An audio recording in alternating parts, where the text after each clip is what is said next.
오늘 하나님이 주신 말씀 보겠습니다. 욥기 21장 17절부터 34절까지입니다.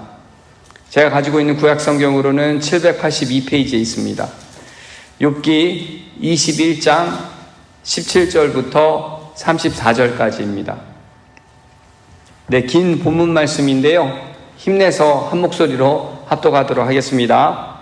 악인의 등불이 꺼짐과 재앙이 그들에게 닥침과 하나님이 진노하사 그들을 곤고하게 하심이 몇 번인가. 그들이 바람 앞에 건불같이 폭풍에 날려가는 겨같이 되었도다. 하나님은 그의 죄악을 그의 자손들을 위하여 쌓아두시며 그에게 갚으실 것을 알게 하시기를 원하노라. 자기의 멸망을 자기의 눈으로 보게 하며 전능자의 진노를 하실 것이니라.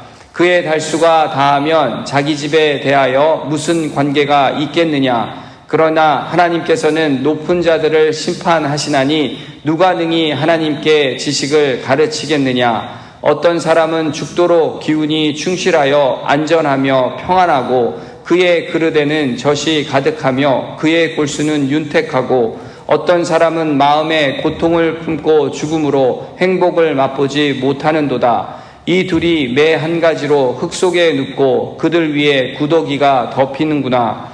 내가 너희의 생각을 알고 너희가 나를 해하려는 속셈도 아노라. 너희의 말이 귀인의 집이 어디 있으며 악인이 살던 장막이 어디 있느냐 하는구나. 너희가 길 가는 사람들에게 묻지 아니하였느냐. 그들의 증거를 알지 못하느냐. 악인은 재난의 날을 위하여 남겨둔 바 되었고 진노의 날을 향하여 끌려가느니라. 누가 능히 그의 면전에서 그의 길을 알려주며 누가 그의 소행을 보응하랴. 그를 무덤으로 메어가고 사람이 그 무덤을 지키리라. 그는 골짜기에 흙덩이를 달게 여기리니 많은 사람들이 그보다 앞서갔으며 모든 사람이 그의 뒤에 줄지었느니라. 그런데도 너희는 나를 헛되이 위로하려느냐. 너희 대답은 거짓일 뿐이니라. 아멘. 오늘은 악인이 더 형통한가? 라는 제목과 함께 말씀을 나누도록 하겠습니다. 여러분, 우리 크리스천들도 이렇게 세상에 살다 보면 일이 잘 안 풀리는 그런 일을 겪을 때가 많죠. 일이 잘 안 풀리면 주변 사람들이 너무 착해서 그래. 좀 얕게 굴기도 하고 때로는 이렇게 편법으로 이렇게 해야 또 되는 일도 풀리기 마련이지. 뭐 이런 말을 할 때가 있잖아요. 이렇게 어쩌면 위로하는 것 같은데도 잘 이렇게 곰곰이 이렇게 들어보면 핀잔 같기도 하고 심지어는 비꼬는 말로 이렇게 들리기도 합니다. 아마 여기 계시는 모든 분들이 한두 번 정도는 그러한 말을 들어본 적이 있으실 거예요. 그런데 그런 말을 평상시에 이렇게 듣게 되면 괜찮습니다. 그냥 이렇게 듣고 흘릴 수가 있잖아요. 근데 정말 이렇게 앞뒤가 꽉 막혀서 마음이 너무 힘들고 막 이렇게 괴로울 때 생각을 해보면 정말 그런가? 라는 의심이 가끔은 또 들 때가 있다라는 겁니다. 또 직접 경험은 하지는 않았지만 이렇게 뉴스나 우리가 이렇게 기사를 보면 불공평과 이 불공정에 대한 기사가 이렇게 보게 될 때 어쩔 때는 참 마음이 굉장히 아플 때가 있습니다. 예를 들자면 한국에 나영이라는 어린아이 사건이 있었던 적이 있어요. 이 12살 된 아이가 이 조두순이라는 이 사람이 이 아이에게 몹쓸 짓을 해가지고 이 아이가 평생 배변 그 장애를 안고 그렇게 살아야 하는 그런 기사가 있었습니다. 그런데 우리나라 법이 어떻게 된 것인지 이 형벌이 고작 12년으로 이렇게 되어 있어요. 그러니까 12년, 이 아이가 초등학교 2학년이니까 9살입니다. 한국 나이로. 그러니까 12년을 그 복역을 하고 나와도 이 아이는 21살 정도밖에 되지가 않는 거예요. 그렇게 해서 아이가 그 조두순이라는 사람이 감옥에서 출소를 하면 또 같은 지역에서 이 사람과 같이 살아야 한다라는 겁니다. 여러분, 이런 기사를 참 볼 때마다 참 어처구니 없다라는 그런 생각이 들 때가 많죠.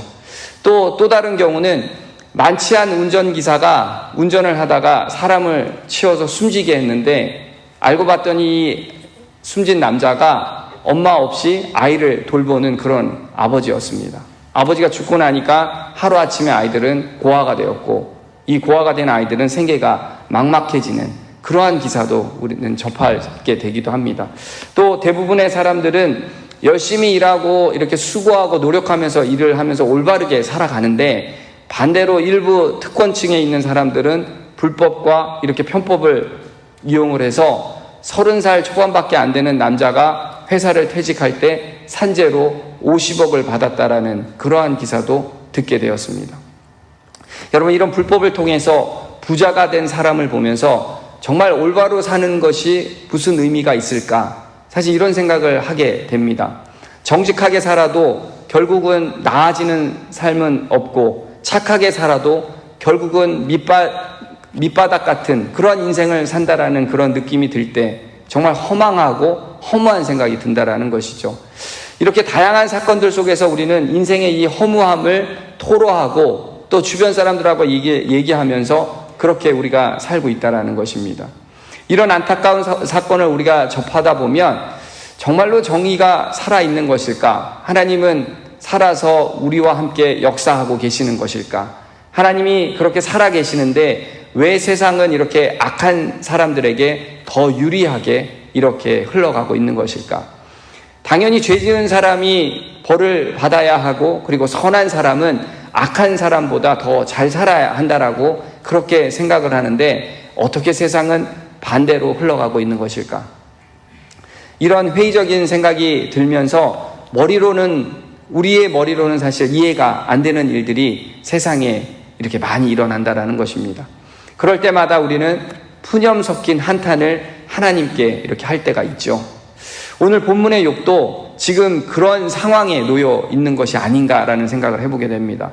욥은 하나님을 향해서 하나님이 왜 악인에게 진노하지 아니하시는지를 그렇게 토로하고 있다라는 건데요. 17절과 18절 말씀을 보시면 그 내용을 알 수가 있습니다.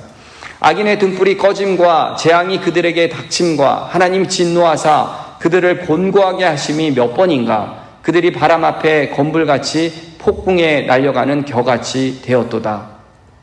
하나님은 악인들에게 진노하신 적이 몇 번이나 있으신지, 또 그들을 심판하기 위해서 그들의 불을 끄시고 바람으로 날리시고 두려움을 주셨던 적이 있으신지 욥은 지금 잘 모르겠다라고 그렇게 토로를 하고 있습니다. 그리고는 하나님은 그 악인들의 죄악을 쌓아두었다가 그들의 자녀들에게 갚게 하신다라는 그 친구들의 그 주장을 인용하면서 그 말이 잘못된 것이라고 그렇게 지적을 하는데요. 자신의 악을 행했다면 자신이 심판을 받아야지 왜 자식이 받게 하느냐고 그렇게 욥은 주장을 하고 있습니다. 19절과 21절 말씀이 그 내용입니다. 하나님은 그의 죄악을 그의 자손들을 위하여 쌓아두시며 그에게 갚으실 것을 알게 하시기를 원하노라. 자기의 멸망을 자기의 눈으로 보게 하며 전능자의 진노를 마시게 할 것이니라. 그의 달수가 다하면 자기 집에 대하여 무슨 관계가 있겠느냐. 어떤 사람이 악을 행했다면 1차적인 책임은 악을 행한 당사자가 되어야 한다라는 것입니다. 만약 악을 행한 당사자가 아무런 심판을 받지 않는다면 그 자녀들에게도 죄를 돌릴 수 없다라고 그렇게 말을 하고 있는 것이죠. 그리고는 만약 악인이 살아있을 때 심판을 받지 않는다면 그가 죽은 후에 심판이 이루어지는 것이 무슨 소용이 있겠냐라고 그렇게 말을 하고 있는 것입니다. 여러분, 이는 잠언 26장 27절 말씀과도 동일한 내용인데요. 함정을 파는 자는 그것에 빠질 것이요 돌을 굴리는 자는 도리어 그것에 치이리라. 악이면 악으로, 선이면 선으로 보응이 되어야 함을 그렇게 지적하고 있습니다. 그렇게 보응의 원리를 말한 후에 욥은 이어서 다른 운명을 가진 두 사람의 예를 드는데요. 하나님의 그 다스림을 이해할 수 없다라는 것을 설명을 하고 있습니다. 먼저 아무 근심이 없이 평안하게 살다가 행복하게 죽음을 맞이하는 사람을 예로 들고 있는데 23절과 24절 말씀을 보시면 그 내용이 나와 있습니다. 어떤 사람은 죽도록 기운이 충실하여 안전하며 평안하고 그의 그릇에는 젖이 가득하며 그의 골수는 윤택하고. 또 다른 운명을 가진 사람을 또 욥은 설명을 하는데요. 평생 고통 속에서 살다가 죽음을 맞이한다면 그러한 상황이 어떻다라는 것을 25절 말씀을 통해서 설명을 합니다. 어떤 사람은 마음에 고통을 품고 죽으며 행복을 맛보지 못하는도다. 그런데 여러분, 이 두 다른 사람을 비교를 하면서 말을 하고 있습니다. 서로 다른 운명을 가진 이 두 사람 중에 누가 악인지, 누가 선한지, 악인인지 의인인지에 대한 설명은 하고 있지 않다라는 겁니다. 왜 한 사람은 고난을 당했고 또 다른 사람은 행복의 삶을 살아가는지 이유나 설명이 지금 없다라는 것이죠. 단지 둘의 공통점은 똑같이 죽음을 맞이한다라고 그렇게 26절에 그렇게 말씀을 하고 있습니다. 이 둘이 매 한 가지로 흙 속에 눕고 그들 위에 구더기가 덮이는구나. 여러분 17절부터 26절까지의 내용을 다시 한번 이렇게 정리를 해보면 하나님은 인과 응보라는 그 법칙에 따라서 행하시는 분이 아님을 그렇게 설명을 한다라는 겁니다. 인간의 기준에서 말하는 규칙이나 원리가 적용되지 않는다라고 그렇게 말을 하고 있습니다. 다시 말해서 하나님의 계획하심과 섭리를 인간의 능력과 지혜로는 절대로 파악할 수 없음을 그렇게 강조하면서 말을 하고 있다라는 겁니다. 그렇게 사람에게 닥친 결과만을 가지고 그 사람이 악인인지 의인인지를 우리는 판단할 수가 없다라는 것이죠. 그리고 인간에게 적용되는 이치 또한 우리들의 능력으로는 해석이 불가능하고 논증할 수가 없다라는 것입니다. 오직 피조물을 창조하신 하나님만이 우리 인생에 대한 그 참된 가치와 해석 그리고 그에 대한 논증이 가능함을 욥은 그렇게 말을 하고 있다라는 것이죠. 그렇게 성도 여러분, 우리도 하나님의 그 진리를 우리가 깨닫고 인정한다면 우리가 살아가는 이 방법과 태도가 달라져야 한다는 것입니다. 삶의 태도와 그 방법이 달라지게 되면 우리의 인생의 그 시작과 끝을 모르는 그렇게 살아가는 인생과는 다르게 우리의 인생의 그 가치, 그 참된 가치를 어디에 두고 살아가야 하는지 우리가 알며 살아가게 된다는 것이죠. 그렇다면 우리의 삶의 방법과 그 태도가 어떻게 달라져야 할까? 우리는 그것을 고민해야 한다는 것입니다. 우리가 읽은 본문 하반부의 말씀이 그 교훈을 우리들에게 말해주고 있는데요. 첫 번째로 악한 생각을 버리라고 말을 하고 있습니다. 두 번째는 과거의 나의 모습에 대해서 집착하지 말라라고 그렇게 말을 하고 있습니다. 그리고 마지막 세 번째로는 미래의 희망을 품고 살아가야 한다라고 그렇게 말을 해주고 있는데요. 먼저 27절과 28절 말씀을 함께 보겠습니다. 내가 너희의 생각을 알고 너희가 나를 해하려는 속셈도 아노라. 너희의 말이 귀인의 집이 어디 있으며 악인이 살던 장막이 어디 있느냐 하는구나. 욥은 친구들이 본인들의 그 유익을 위해서 자신을 해하려는 그러한 생각으로 가득 차 있고 이기적인 욕망으로 자신을 괴롭히고 그리고 자신의 마음에 상처를 주고 있다라고 그렇게 말을 합니다. 친구들이 처음에는 자신의 그 불행을 알고 이렇게 찾아와서 동정을 했지만 시간이 지나면 지날수록 지나친 편견과 독선으로 오히려 자신을 정죄하고 그렇게 괴롭히고 있음을 그렇게 말을 하고 있죠. 게다가 그들의 말에는 희망이라는 것을 찾아볼 수가 없습니다. 힘들어하고 고통스러워하는 자신에게 희망의 메시지를 전하는 것이 아니라 어둠과 파멸만이 자신의 미래에 올 것임을 그렇게 욥에게 말을 했다라는 것이죠. 그들이 그렇게 말했다라는 것은 그들 스스로 과거의 그 영화와 번영만을 생각하고 과거에 집착했다라는 것을 방증한다라는 것입니다. 사실 과거는 이미 지나간 시간이었음에도 그들은 과거의 자랑과 그 허탄의 자랑만을 내세우면서 스스로 그 과거의 프레임에 이렇게 묶여서 그렇게 살고 있다라는 것이죠. 결국 그들의 이 허탄한 자랑으로 인해서 스스로를 이렇게 위로하려고 했던 그들의 모습은 결국은 비참한 결론에 도달하게 되는데요. 그 비참한 결론은 하나님이 노하심이 그들에게 임했다라고 성경이 기록을 합니다. 욥기 42장, 저희들이 지금 읽고 있지는 않지만 42장 7절 말씀으로 가게 되면 여호와께서 대만 사람 엘리바스에게 이르시되 내가 너와 내 두 친구에게 노하나니 이는 너희가 나를 가리켜 말한 것이 내 종 욥의 말같이 옳지 못함이니라. 하나님께서 그렇게 진노한다라고 그렇게 말씀을 하고 계십니다. 여러분, 이처럼 욥의 친구들에게는 하나님의 사랑이 전혀 없었다라는 것입니다. 그저 자신들의 그 의로움으로 자신들이 생각하는 그 공의와 잣대, 이것을 통해서 욥을 정죄하고 그렇게 상황을 정리하려고 했다라는 것이죠. 그런데 여러분, 이와 같은 일이 지금 우리가 살고 있는 이 시대에도 발생을 하고 있다라는 것입니다. 지난해 프랑스의 어느 한 그 학교 교사가 평범한 길거리에서 목이 잘리는 그러한 참수를 당해서 세계가 경악을 했었습니다. 여러분, 혹시 그 기사를 보신 적이 있으십니까? 범인은 이슬람 극단주의자의 소행이었다라고 하는데요. 프랑스에 있는 어느 한 도시에 있는 길에서 사람을 참수를 했다라는 겁니다. 13살 된 이 그 비극이 일어난 경위를 이렇게 찾아보니까 참으로 어이가 없는 그러한 이유 때문이었었습니다. 13살 된 무슬림 여자아이가 학교 수업을 여러 번 빼먹다가 이 사실이 자신의 아버지에게 이렇게 알게 되면 혼나게 될까봐 아버지에게 이렇게 거짓말을 한 겁니다. 어떻게 거짓말을 했냐면 학교 선생님이 이슬람에 관련된 그 풍자 만화를 보여줘서 자신이 항의를 했다라고 그렇게 말을 하니까 교실에서 선생님이 자기를 쫓아냈다고 그렇게 아버지에게 거짓말을 한 것입니다.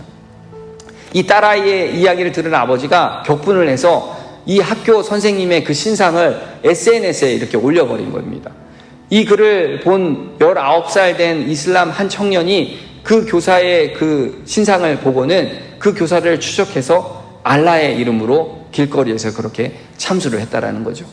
결국 오해로 인해서 벌어진 사건으로 자신들의 그 생각으로 그리고 오직 공의라는 그 잣대로 사람을 처형하는 그러한 살인을 저지르고 말았다라는 겁니다. 하지만 여러분, 이렇게 하나님은 분명하게 하나님의 사랑이 중심에 없는 모든 인간의 그 생각과 행위는 악하다라고 성경은 그렇게 분명하게 말을 하고 있는데요. 제가 창세기 6장 5절 말씀을 읽어드리겠습니다. 여호와께서 사람의 죄악이 세상에 가득함과 그의 마음으로 생각하는 모든 계획이 항상 악할 뿐임을 보시고, 또 과거의 영화와 이 번영에 사로잡혀서 과거의 모습에 갇혀있는 자들에게 야고보 사도는 야고보서 4장 16절 말씀을 통해서 이렇게 말을 합니다. 이제도 너희가 허탄한 자랑을 하니 그러한 자랑은 다 악한 것이니라. 이렇게 규정을 하고 있습니다. 여러분, 이처럼 악한 마음을 우리가 품고 아무런 희망 없이 과거의 번영과 그 과거라는 그 집착을 하면서 그 프레임에 우리가 갇혀 살게 된다면 비록 우리가 살아있다 할지라도 그것은 축복을 위한 삶이 아니라 하나님의 심판을 기다리다가 죽음으로 끌려가는 그 저주의 삶이 된다라는 것인데요. 30절 말씀을 보니까 악인은 재난의 날을 위하여 남겨둔 바 되었고 진노의 날을 향하여 끌려가느니라.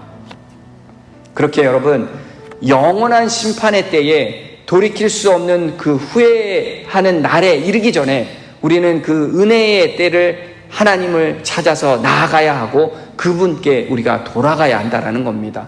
오로지 예수 그리스도를 우리가 붙잡고 그의 긍휼하심을 구하는 것만이 우리가 영원한 슬픔의 세계에서부터 우리가 구원받는 기름을 믿고 나아가야 한다는 것이죠.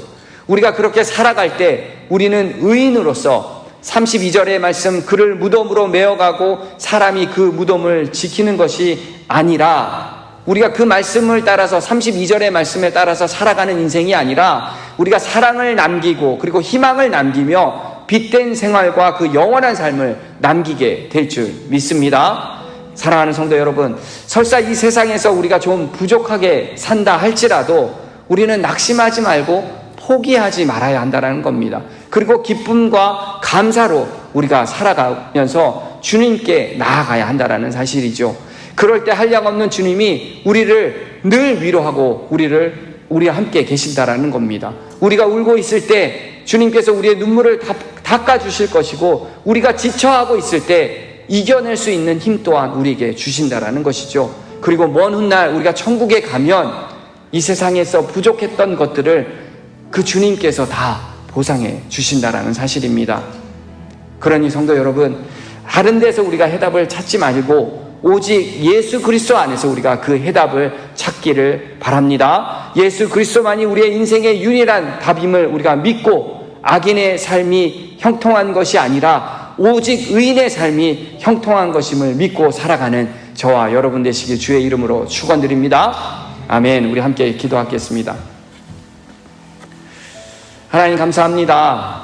저희들이 힘들고 외로울 때 저희들 곁에서 늘 위로해 주시고 저희들을 울고 있을 때 우리들을 외면하지 아니하시고 저희들의 눈물을 닦아주시고 힘들고 지쳐할 때에 저희들이 이겨낼 수 있는 그 힘을 주심에 하나님 감사합니다. 이제 악인들의 그 더 형통하게 보인다 할지라도 우리들의 마음이 흔들리지 않게 하시고 우리의 영원한 소망 되시는 그 예수 그리스도를 붙잡고 그의 긍휼하심을 구하며 담대하게 나아가 승리하는 저희들 모두가 되게 하여 주시옵소서. 창조주신 그 하나님의 계획하심과 그 섭리를 우리는 절대 이해할 수 없다라는 것을 깨닫게 하시고 오직 믿음으로 순종하며 그렇게 살아가게 하여 주시옵소서. 오늘도 우리에게 한없이 베푸시는 그 은혜에 감사드리며 이 모든 말씀 살아계신 예수님의 이름으로 간절히 기도합니다. 아멘.